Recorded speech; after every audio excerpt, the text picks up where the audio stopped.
Vem a mim se não tens paz, e eu darei paz sem fim. Terás paz sem fim. O meu jugo é leve, o meu fardo graça dá. Tome tua cruz, te darei a paz. Venha o aflito e lhe darei paz. Minha paz darei. Venha a mim na dor sem fim, e eu darei paz. Darei minha paz. Acalmar tuas Nós passamos o último águas mês, e um falar mês e pouco, né? ao coração. Meditamos sobre as doutrinas da reforma Tome e, na verdade, meu fardo, meditando sobre o que nós meditamos todo o tempo, né? A salvação te darei e a as implicações, o poder de Deus que opera a salvação. E um jovem essa semana estava falando para mim: poxa, pastor, eu compreendo essas doutrinas agora, eu dou graças a Deus, mas eu tenho uma grande dificuldade em aplicar isso na vida. Eu tenho muitas dificuldades na minha vida. E apesar de eu conhecer isso, eu tenho dificuldade de aplicar. Isso é trágico, porque a verdade de Deus não é uma filosofia, não é? Para que a gente aprenda, saiba falar a respeito dela, até goste dela, e não, nós somos santificados pela palavra. A palavra de Deus muda. Todos nós, quando ouvimos tudo, nós temos, esse mês já começamos a estudar sobre a glória de Cristo. Isso tem que ter um impacto em nossa vida, mas isso não acontece automaticamente. Ou seja, todos nós temos que em casa pregar de novo o estudo, o sermão, e mesmo as nossas meditações diárias. Nós devemos seriamente olhar para as nossas vidas e ver que impacto aquilo tem no que eu estou vivendo, ou o que devia ter. Então eu quero fazer isso, hoje dar um pontapé assim, inicial, ajudando todos nós. Nós meditamos e voltamos, e ainda vamos fazer hoje à noite isso, em Romanos, a partir do 28, até o fim, não é? Enquanto meditávamos sobre todas essas doutrinas da salvação. E diz assim: sabemos que todas as coisas contribuem juntamente para o bem daqueles que amam a Deus, daqueles que são chamados segundo o seu propósito, porque os que dantes conheceu também os predestinou para serem conformes à imagem do seu Filho, a fim de que ele seja o primogênito entre muitos irmãos. E aos que predestinou, a esses também chamou, e aos que chamou, a esses também justificou, e aos que justificou, a esses também glorificou. A questão do menino, do rapaz, era: eu conheço isso, tenho um monte de problemas na minha vida, mas a aplicação exatamente disso na minha vida, de tal maneira que causa um impacto de santidade que a Bíblia diz que toda a palavra deve causar, é deficiente. Então, há tantos aspectos, todas as coisas da nossa vida são tocadas por essa verdade, e nós não podemos olhar todos. É por isso que cada um de nós deve aplicar isso, fazer perguntas difíceis para nós mesmos, para os nossos corações. Qual é o grande impulso da vida? Quando a gente vê essa verdade que é a mais alta, a mais sublime sobre o propósito de Deus, e quando nós olhamos para a vida comum, para a vida dos homens, quando a gente olha para a depravação total, eleição incondicional, enfim, todas essas doutrinas, e pensamos em qual é o grande impulso da vida, o que impulsiona as pessoas, o que faz as pessoas levantarem amanhã para ir trabalhar, ou levantar hoje para estar aqui, ou fazer todas as atividades que as pessoas vão fazer hoje, enfim, o que impulsiona. Há um grande poder que impulsiona as nossas vidas, é o desejo por alegria. Como o apóstolo Paulo em Romanos é o grande evangelho, o evangelho por excelência, é o mais completo de todos os evangelhos. No capítulo 3, por exemplo, ele diz que não há quem busque a Deus, ninguém busca a Deus, nenhum ser humano busca a Deus, mas é óbvio que os seres humanos estão buscando coisas. Há um impulso de busca no coração de todos os seres humanos, não é Deus, mas há algo que eles buscam, todos os seres humanos, e nós, como nascemos no mundo, todos nós sabemos e buscamos e sabemos que precisamos de alegria, como nós precisamos de água e comida, não é? Para viver, a água e comida são essenciais, e nós sabemos que a alegria também, não é? Tem uma música velha já, não sei de quem era exatamente, que dizia: a gente não fica só comida, a gente quer comida, diversão e arte, né? Então a gente sente que precisa de alegria, como precisamos de água, comida.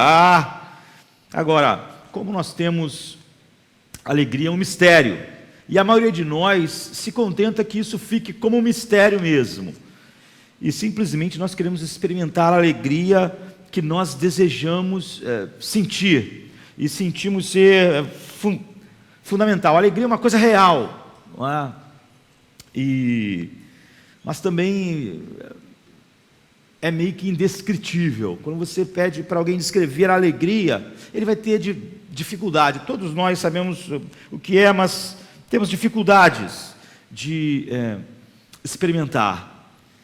E apenas quando você pensa que tem alegria, a alegria é uma coisa muito fluida, assim, parece que você segura aquilo que o homem, aquilo que desperta alguma alegria nele, parece que é como água, assim, sempre que você segura algo que você acreditava ser alegria, não é? E que ia proporcionar o que você queria, ela escorre entre os dedos. Nós ficamos nos perguntando para onde ela vai, não é? Porque é difícil reter sempre. Então, a grande ironia para o ser humano é que a busca pela alegria quase sempre acaba em desespero, em terrível desespero. Nós buscamos alegria no materialismo, e então nós ficamos ou endividados ou insatisfeitos. Cada nível do materialismo que nós achávamos que se alcançássemos nos daria o que esperávamos, falha em fazer isso. Nós buscamos alegria em nossos filhos, em ter filhos e criá-los, e a gente descobre que nós nos remoemos em preocupações e dificuldades e temores.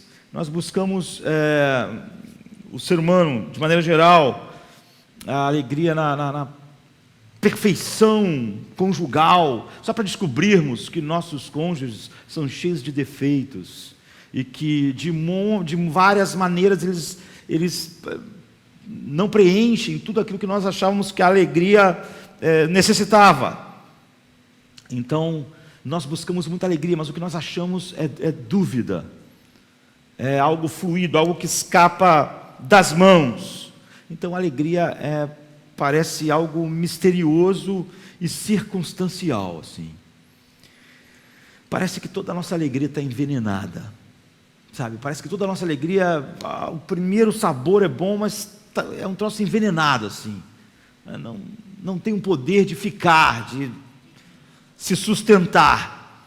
No mínimo, aquilo que inicialmente parece ser só a prova de algo muito maior, frustra.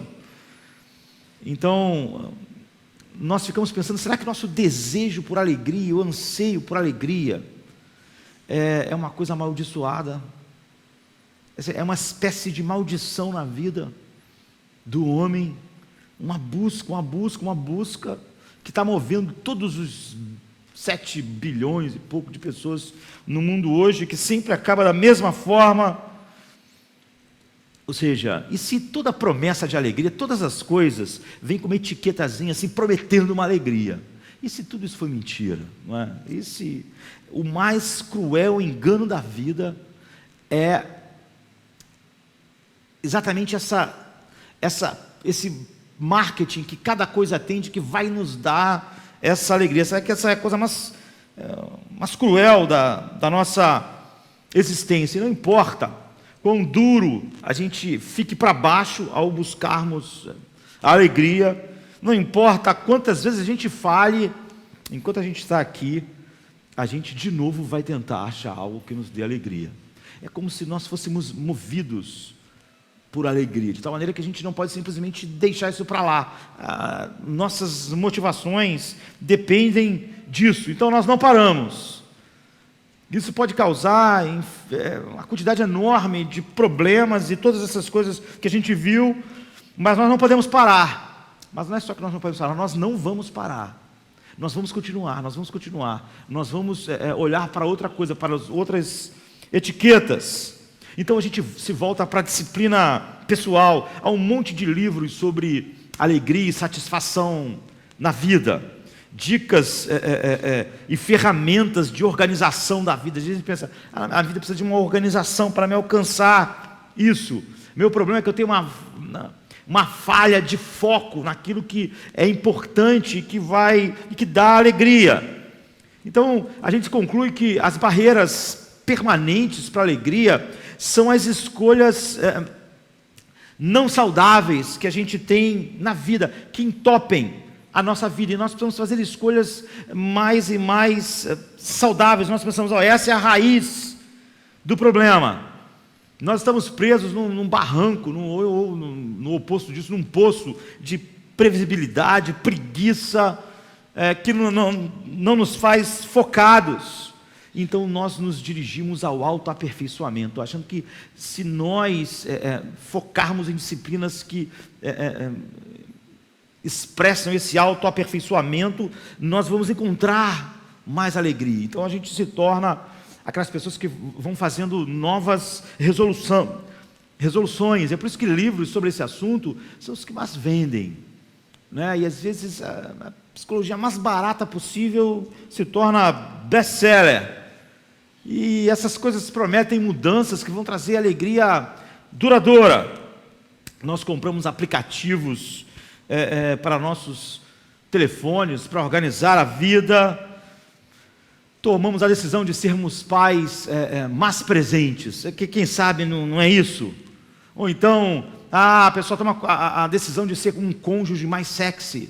É isso que está precisando para que o casamento alcance aquele potencial de alegria. Eu preciso ser amigo melhor. Eu preciso ser mais prepositivo na vida. Nós precisamos parar de ficar sentados e andar mais, dormir mais. Nós precisamos, quantas resoluções, né? Comer menos. Precisamos chegar e separar um tempo para ir na academia, construir músculos melhores. E eu tenho que parar de comer em fast food. Essa comida é uma porcaria. Parte da minha vida não ser boa por causa disso. Eu tenho que largar um pouco os carboidratos, eu tenho que comer uma comida mais saudável, mais verde, mais vegetais. Eu tenho que beber mais água e menos café, menos refrigerante. Você vê, tem um monte de gente que não só acha que essas coisas são realmente o ponto, como elas vivem na internet falando mal de refrigerante, mal de comida com isso, mal de... Eles realmente acreditam. Essas coisas vão construir Você precisa de comida orgânica. Essa comida que você come está cheia de veneno. É isso. A vida está ruim por isso. Você precisa de comida livre de glúten. Até uns anos atrás, ninguém sabia o que era glúten, todo mundo comia glúten. Agora, quase todo mundo desenvolveu um problema com glúten. Você vai sentir melhor, você vai sentir mais energia, é isso. Nós temos que acabar com todas as coisas que estão nos pressionando e preparar nossas férias. Preciso de férias. Passear, ver lugares bonitos. Então, quando você olha para cada uma das pessoas que estão fazendo isso, as pessoas que estão viajando para lugares bonitos, você vai ver que não deu em nada. Você vai ver aquele cara que só come comida sem glúten, né? O que caminha muito, sabe? O cara faz exercícios, tal, vida saudável, a vida dele, casamento, relacionamento, está cheio de problema. O cara que é contra o refrigerante, a vida dele é tão mesquinha e fútil quanto qualquer coisa. Ele acredita, esses livros vendem aos milhões, você precisa dessas coisas. Então você se compromete a não se prender tanto ao e-mail. Então nós achamos que nós precisamos de menos telefone, talvez seja ver menos televisão. Televisão é uma coisa que atrapalha. Ou então o Facebook. O Facebook é um problema. Agora eu vou fazer a cristãos que realmente eles acho que a vida espiritual é tão assim que eles fazem jejum de internet. Eles acham que isso é espiritual. Evidentemente que a vida deles não tinha prioridades importantes. Aquilo realmente era um problema para ele. Tem gente que até anuncia, assim, você vai ver muito na rede social a pessoa dizer isso: a partir do dia tal eu não uso mais o Facebook. Eu não sei porque que alguém precisa fazer esse anúncio. Ele não usa.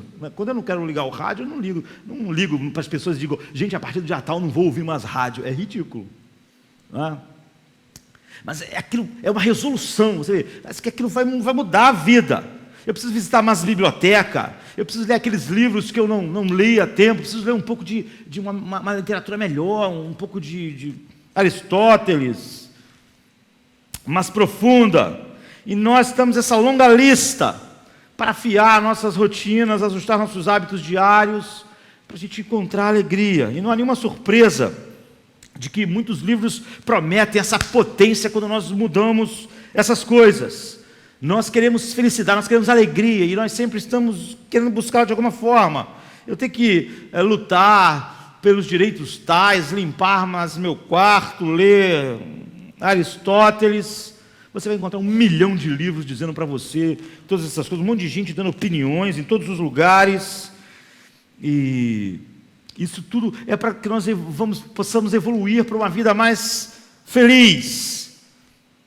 Então, o que a gente aprende, se você olha para todas essas coisas e para esses livros que são escritos e vendidos, é que a alegria raramente vem por acaso. Você tem que conquistar a alegria.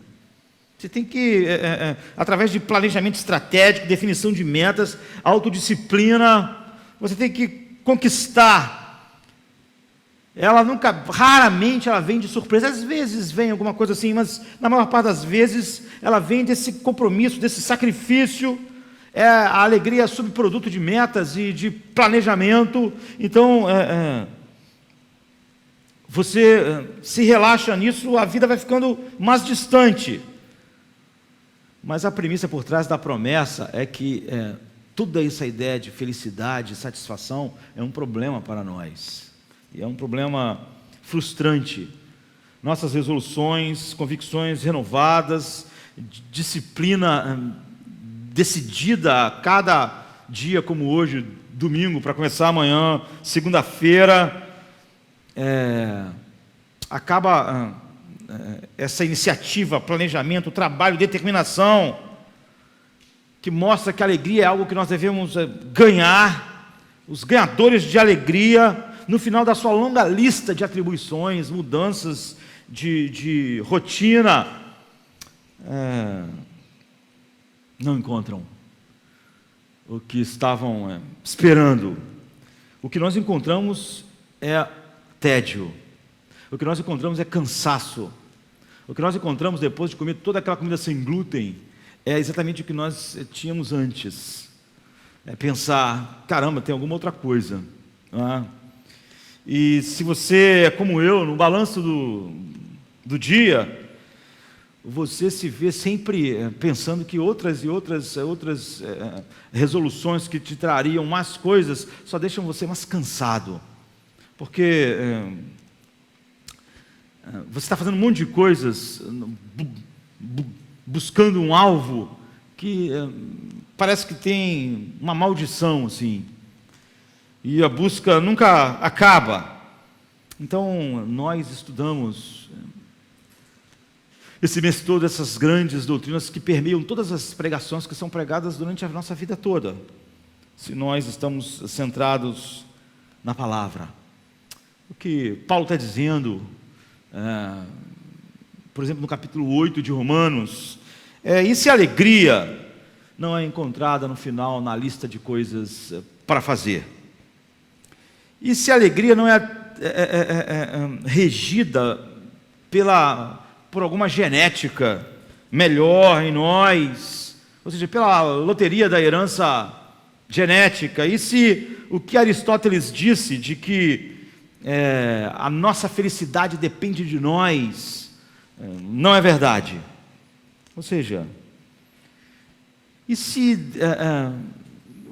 nós tivéssemos ouvido o apóstolo Paulo de que é por isso que é trágico quando o menino diz que ele não consegue relacionar os seus problemas e a essas grandes verdades de Deus que empolgam ele, não consegue aplicar isso na vida diária. Porque é óbvio que ele não fez perguntas difíceis, e óbvio que esse é o padrão comum, mesmo das pessoas que podem e têm contato, pela graça de Deus, com a verdade da palavra de Deus. Paulo está dizendo o seguinte: se você acreditasse que tem alguém muito mais preocupado com a sua alegria do que você mesmo. Poucas pessoas creem nisso, mesmo quando acham as verdades de Deus, essas doutrinas maravilhosas. Paulo, o que ele disse para nós, Romanos, é o seguinte: e se alguém planejou a sua alegria muito antes de você existir? Muito antes. Você acredita nisso? Teu coração é cativado por essa verdade, que esse é o projeto por trás de todas essas coisas que a gente viu. Ou seja, a alegria, algo que você não pode iniciar, algo que você não pode terminar, e algo que finalmente, sendo capturado por essas verdades, você não pode atrapalhar. Você não segura o eixo central que a sustenta, e nem tem a força que a move. Ela foi planejada e orquestrada para você, e ela é impulsionada por esse poder infinito. E você descobre que a sua vida inteira realmente foi criada para a alegria. E é exatamente esse elemento que ainda está nos homens que fazem todas essas coisas acontecerem, como nós estávamos vendo. Mas para que essas doutrinas nos santifiquem, redirecionem a nossa vida, você vai ter que fazer algo que muitas pessoas não fazem, que aquele rapaz estava ansioso de saber como fazer. Você tem que entender a verdade de Deus, e você vai ter que ser dolorosamente honesto consigo mesmo a respeito de todas essas coisas. Tem que enfrentar as razões para a nossa infelicidade, ou para o nosso tédio, ou para a evidência de que nós, grande parte da vida, estamos na mesma busca de alegria do nosso vizinho que não conhece Deus, não conhece essas doutrinas, não conhece nada a respeito. A trágica realidade que nós também achamos que essas resoluções, aquelas vidas mais saudáveis, mais sem glúten, menos fast food, menos agrotóxico, que essas coisas todas, sabe? Ser mais sexy, que essas coisas todas, exatamente como todo mundo à nossa volta. Talvez porque, como garoto, não aplicamos absolutamente de forma nenhuma a verdade a nós mesmos. A verdade é que nossas vidas estão cheias de tantas inseguranças e ansiedades, que mal podemos lembrar, apesar de falarmos, cantarmos, para o que nós fomos feitos e o que faz essa existência ser o que deve ser. Nossas convicções são pequenas demais para ir muito além do culto, ou além do quarto onde nós meditamos na palavra de Deus. O fato é que nós não somos as primeiras pessoas, os primeiros seres a olhar para o espelho numa reflexão honesta. Paulo está falando com aquelas pessoas, e para nós e para ele mesmo, a realidade, e está gritando para nós o problema de todos os corações, e que infelizmente é o problema de muitas pessoas que, mesmo conhecendo essas verdades, estão no mesmo ciclo. Então a depravação total não é só maldade, não é só a captura pelo pecado. Depravação total, Paulo está dizendo, é a cegueira para a beleza verdadeira, e é a cegueira e o amortecimento da verdadeira alegria, daquilo que realmente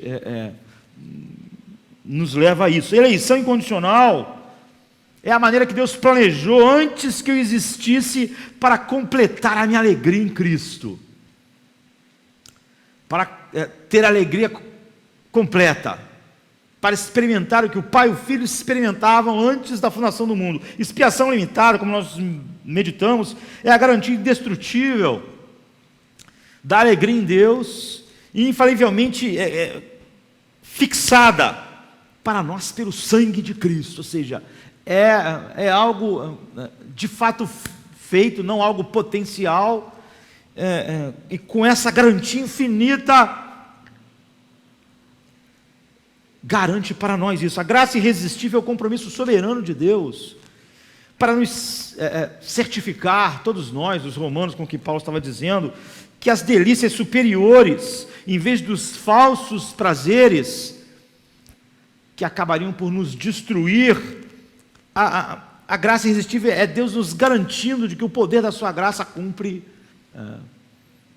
o propósito que os nossos corações anseiam. E a perseverança final dos santos é o trabalho de Deus todo-poderoso, diariamente, para nos manter através das nossas aflições, sofrimentos e da vida comum, que compõe, tudo que compõe a vida dos outros seres humanos, para a herança de prazer à mão direita de Deus, como a Bíblia diz que a sua mão direita há delícias perpetuamente.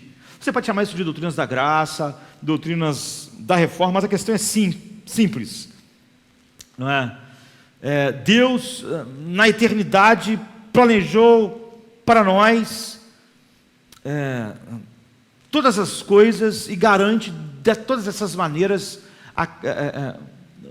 o alvo final, o propósito final pela qual Ele nos escolheu em Cristo. É por isso que Romanos 8:28 diz que todas as coisas contribuem para o nosso bem. O plano de Deus para a nossa alegria, gozo e satisfação é mais profundo do que nossas resoluções diárias.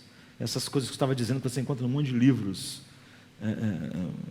tolos a respeito disso, e que muitas pessoas defendem às vezes com mais vontade, achando que realmente aquilo que sei lá, olha, eu fiz isso aqui, emagreci, estou me sentindo tal, logo a pessoa vai descobrir que sendo assim ou assado, isso não...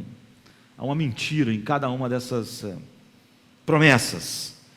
Então, Deus nos chamou para isso, para a alegria. Agora, nós precisamos, quando olhamos para todas essas doutrinas, colocar nossa vida diante dessas verdades e fazer as perguntas difíceis. Cada um de nós tem que fazer isso, ninguém pode fazer por nós. Há um livro clássico de C.S. Lewis, chamado Cristianismo Puro e Simples, aqui no Brasil, o nome aqui no Brasil.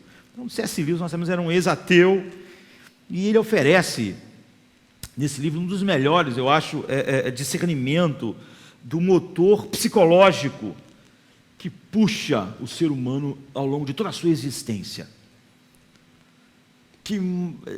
O motor psicológico que impulsiona tudo que todas as pessoas estão fazendo hoje. Ele diz assim: tudo que nós chamamos de história humana, com todas as suas misérias, pobreza, ambição, guerra, prostituição, classes, impérios, escravidão, vai acrescentando o que você quiser. Ele diz: é a longa e terrível história do homem tentando encontrar algo diferente de Deus que vai fazê-lo feliz. Pegue todos os problemas. Corrupção no Brasil, é isso. É a longa história de homens e mulheres que estão buscando em algo fora de Deus para os fazer feliz. Essa é a razão de toda a tragédia humana.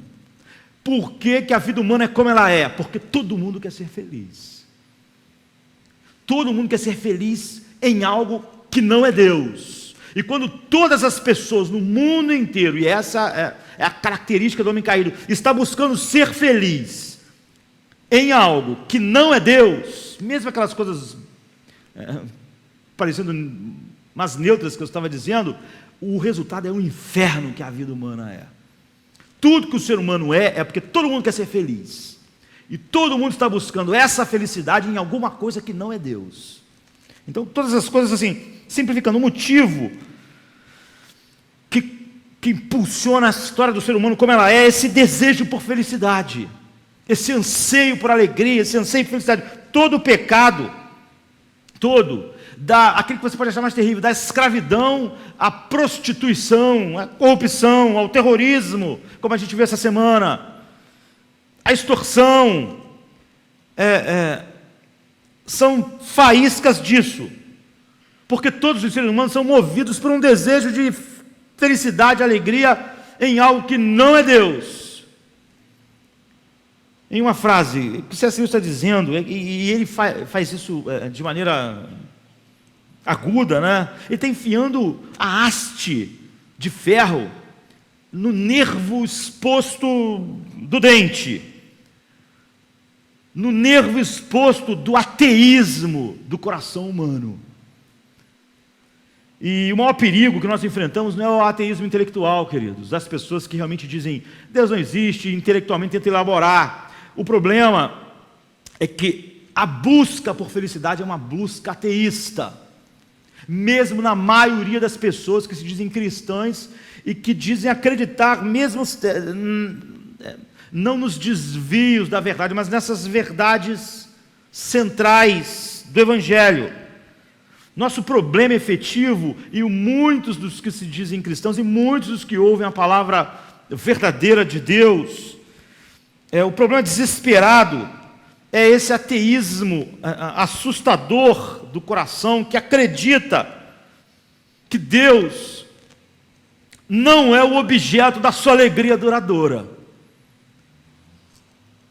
Esse é que é o coração insensato que o Salmo 14 diz. Diz o insensato no seu coração, não a Deus. Naqueles dias não havia escolas de ateísmo. Não é sobre isso que o autor está dizendo. As pessoas acreditavam em Deus, em vários deuses, em várias coisas.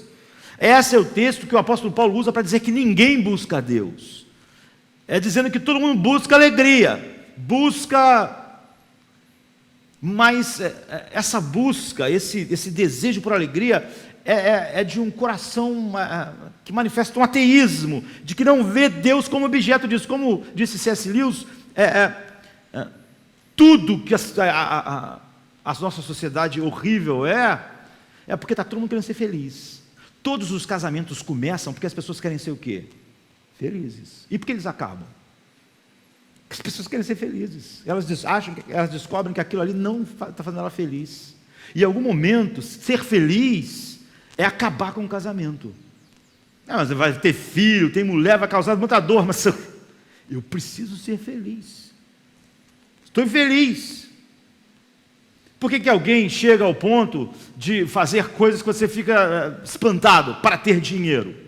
Porque óbvio que quer ser feliz. Ele acha que aquilo, como não tem um caminho mais fácil, esse caminho. Então a Bíblia diz assim no Salmo 14, de 1 a 3, disse o nécio no seu coração, não a Deus.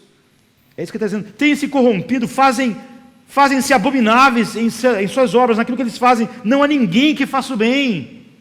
Por causa disso, o Senhor olhou desde os céus para os filhos dos homens. É esse texto que Paulo menciona quando faz a acusação final sobre toda a humanidade. O Senhor olhou desde os céus para os filhos dos homens para ver se havia algum que tivesse entendimento e buscasse a Deus. Desviaram-se todos e juntamente se fizeram imundos. Não há quem faça o bem, não há nenhum sequer. Ou seja, Deus é irrelevante. Eu realmente acredito que mesmo naquelas coisas bobas da vida, o glúten, não sei o que, aquilo vai fazer uma grande diferença. Enquanto que é possível olhar tudo que você ouviu, tudo que nós sabemos sobre o que Paulo disse em Romanos, por exemplo, e aquilo é irrelevante. Esse é o ateísmo afetivo que assola todos os corações humanos e do qual, se não formos libertos, apesar de todo o conhecimento que você tem, o seu cotidiano é impulsionado pelo que as pessoas são impulsionadas. Poucas pessoas que já me procuraram com problemas infelizes na vida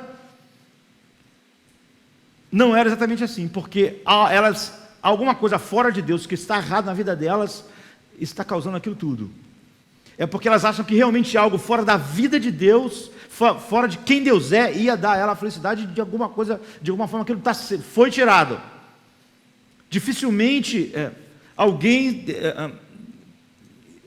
está sofrendo de infelicidade e desses problemas por causa da coisa certa. Então, o homem é ateu em seu núcleo mais profundo. É isso que o Salmo estava dizendo. E como um câncer, isso se espalha no coração e traz essa decadência social e eventual ruína de todos os homens. Por isso que não tem cura. A ideia de que vai haver uma cura para a sociedade é ridículo. É por isso que o mundo vai de mal a pior.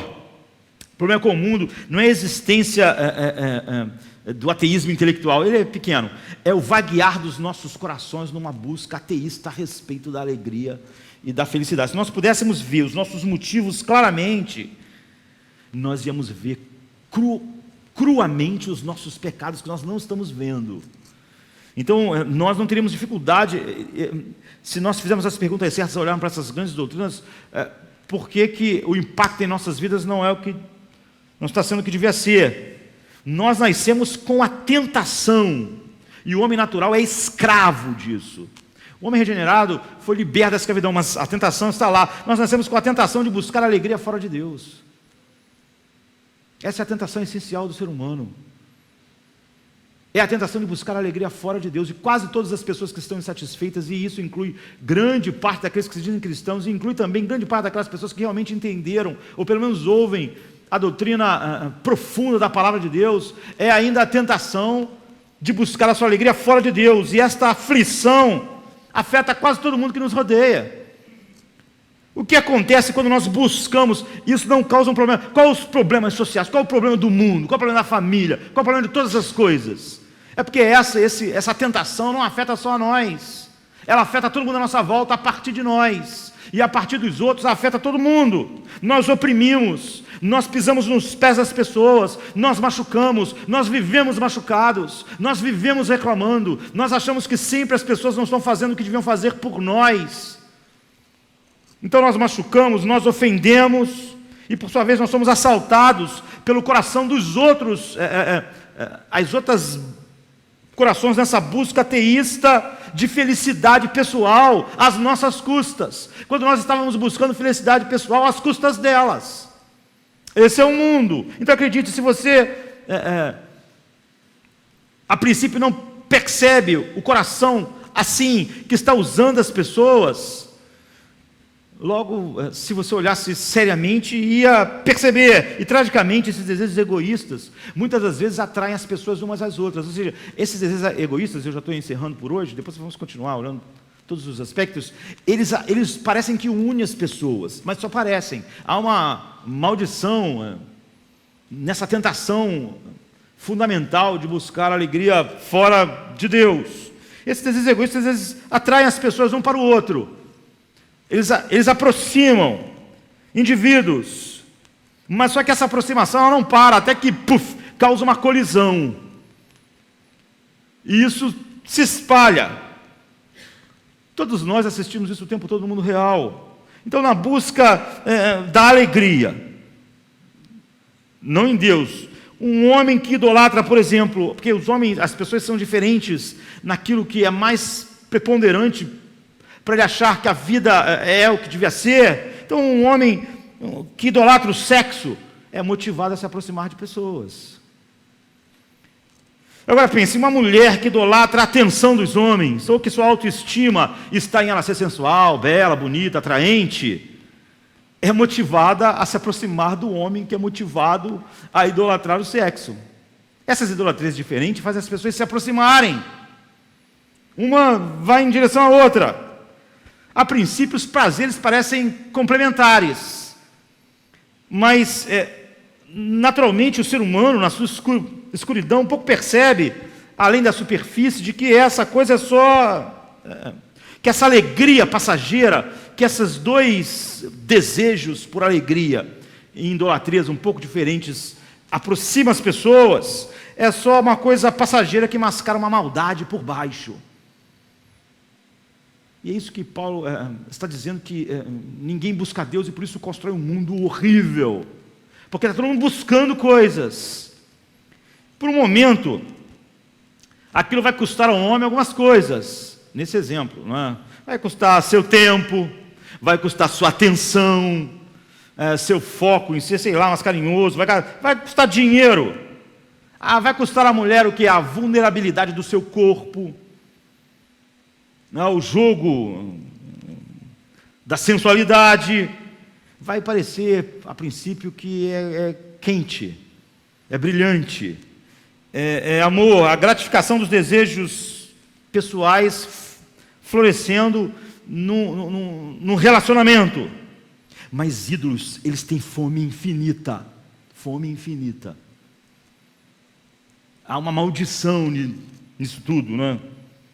Então a fome não acaba, não termina. Eventualmente, os olhos do homem são atraídos para outra mulher. E no bar, no trabalho, no ônibus, na escola, em algum lugar. Porque existem bilhões de mulheres.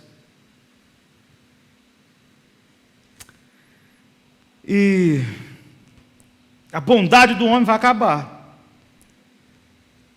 Porque aquelas ofertas não eram ofertas heróicas.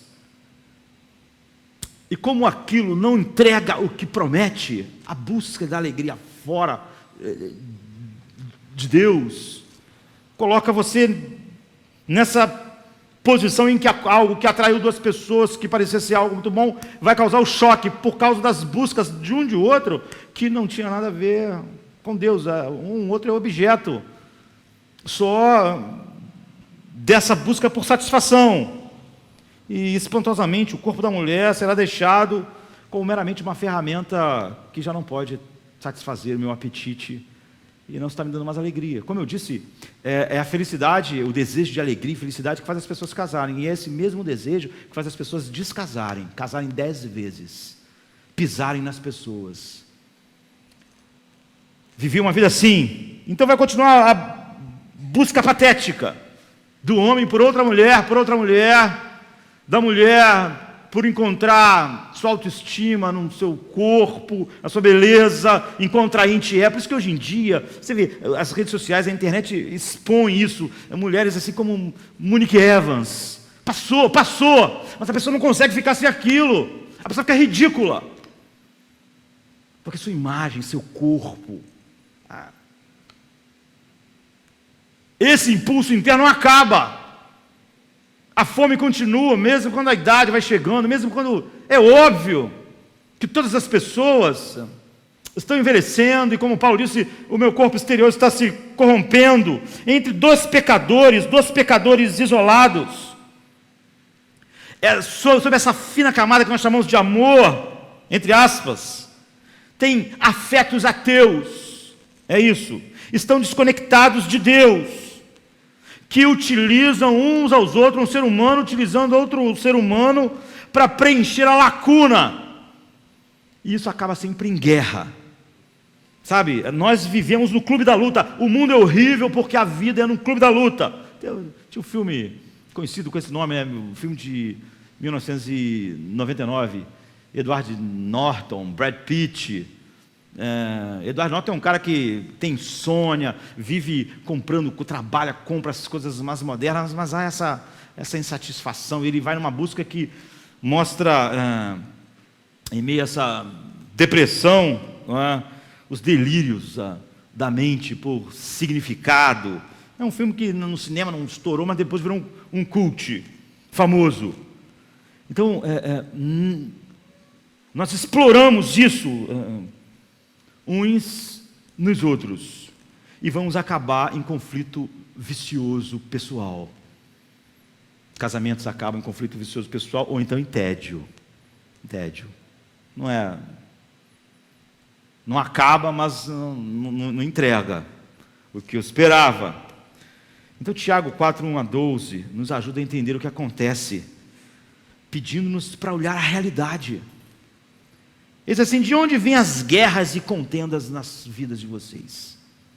Insatisfação, contenda, em qualquer lugar, em qualquer ambiente, trabalho, casa, aqui no ambiente da igreja. De onde vêm as guerras, e contendas, as suas reclamações, os seus choques com outros seres humanos. De onde vem isso? O que alimenta a chama da amargura nos corações? Ele diz assim: de onde vêm as guerras e contendas que há entre vocês? Não vem das paixões que guerreiam dentro de vocês? A resposta profunda, mas não complicada é: nós guerreamos um contra os outros porque a nossa guerra é por alegria, uma alegria de um coração ateu, entre aspas. Nós queremos alegria em algo fora de Deus, e você quer uma alegria fora de Deus. Eu acho que para me ter alegria, eu preciso de uma determinada posição. Você ocupa essa posição, ou você me atrapalha. Enfim, Tiago diz: todas as guerras entre vocês vêm não de fora, vêm das paixões que vocês têm, dessa busca por felicidade e alegria fora de Deus. Você vê, é muito fácil nós não fazermos as perguntas difíceis para nós, individualmente olhar para os nossos próprios conflitos e dizer: de onde vem isso? Não vem do outro, não vem do outro, não vem daquele ambiente de trabalho, não vem dessas paixões internas, em mim e neles também. Nós idolatramos os prazeres que achamos que vão satisfazer a nossa alma: sexo, poder, beleza, riqueza, status, fama. Mas nós ou não alcançamos o que nós imaginávamos, ou quando nós alcançamos, descobrimos que aquilo não entrega. Então é óbvio que esse desejo vai ser redirecionado para mais, ou para mais amplo. Então a guerra é inevitável, porque nós habitamos num mundo assim. Nós usamos tudo que está à nossa volta para conseguir ser feliz e ter alegria fora de Deus. É por isso que casamentos acabam por causa da felicidade, da busca da felicidade, começam e acabam assim também. É a busca da alegria de um coração ateu. É a tolice de dizer não a Deus. Ou então, Deus é insuficiente, Deus não entrega. Nós procuramos nosso valor em superioridade. E se nós procuramos assim, em posição, se nós achamos que vamos nos sentir bem quando estivermos naquela posição, no trabalho, no emprego, no ambiente da igreja, na família, nós vamos ter que achar que as outras pessoas estão ocupando lugares que nos trariam a felicidade, aquele cargo, aquele lugar. Nós montamos elevações emocionais e quando alcançamos, ou se não alcançamos, despencamos depressivos, porque valorizamos a nossa autoestima mais do que o propósito percebido nessas grandes doutrinas.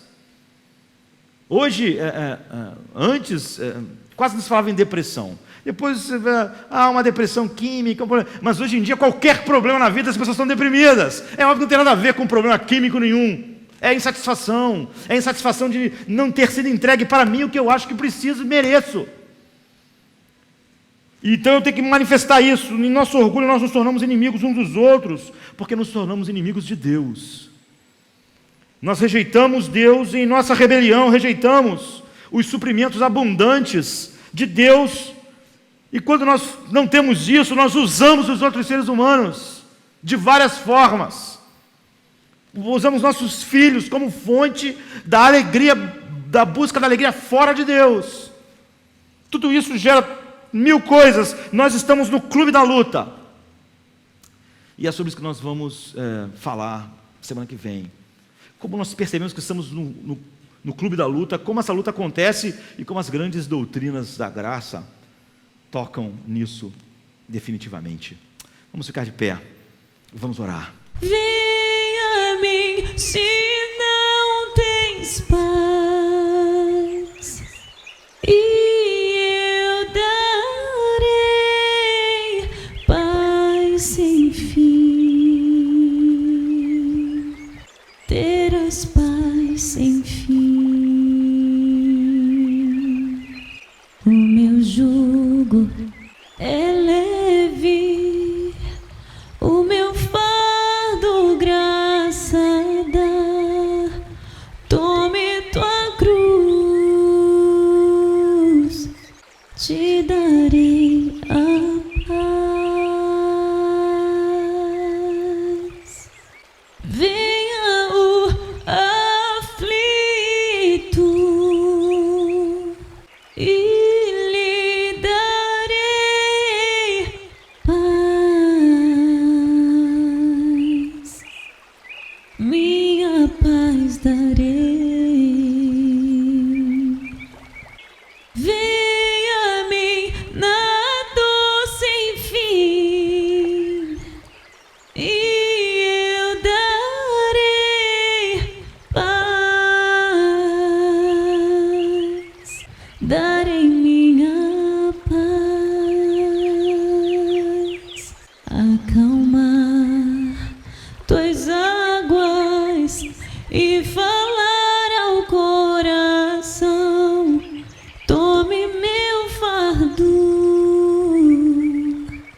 te darei a